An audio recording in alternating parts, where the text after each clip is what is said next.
Every year, Muslims around the world commemorate the sacrifice Prophet Abraham intended to make of his son Ishmael. This commemoration is called Eid Ul Adha, and Muslims slaughter male animals to feed the poor and needy, as the Prophet Abraham did with the ram goat on that testing day in his life. Cherrylene Lewis tells us more about Eid Ul Adha. In Trinidad and Tobago, Eid al-Fitr is celebrated with a public holiday. However, in the global Muslim community, Eid al-Adha is actually the more significant of the two Eids. On this occasion, Muslims engage in worship, celebrate with family and friends, and commemorate the feast with the slaughtering of animals. On the Islamic calendar, right, there are actually two Eids, right? One is the Eid that takes place after the holy month of Ramadan comes to an end. That's one. And the second Eid, right, takes place in the 12th month of the Islamic calendar. And that's the month that we are currently in here at this point, right? So the Eid that takes place after the month of Ramadan, it's known as Eid al-Fitr. And the Eid that takes place in the 12th month of the Islamic calendar, it is known as Eid Ul Adha. This Eid, Eid Ul Adha, it is known as the greater of the two Eids.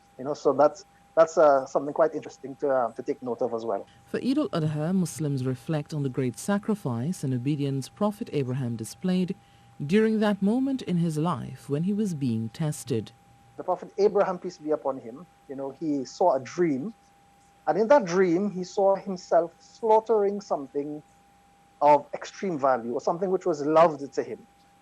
So he saw it on one night, and again, he saw it on the second night and the third night. So then he got to realize that the thing that was most loved by him was his son, right, who was the Prophet Ishmael, peace be upon him. But what can Muslims take away from Eid al-Adha? It was a sacrifice performed by the Prophet Abraham, peace be upon him. And in our life as well, this is something that we can relate to, that, on a daily basis, we have to make sacrifices, and the best sacrifice a person can make is the sacrifice to please Almighty Allah. So sometimes, we are in a situation where we are caught in a bit of a dilemma, whether I should do something good or I should do something bad.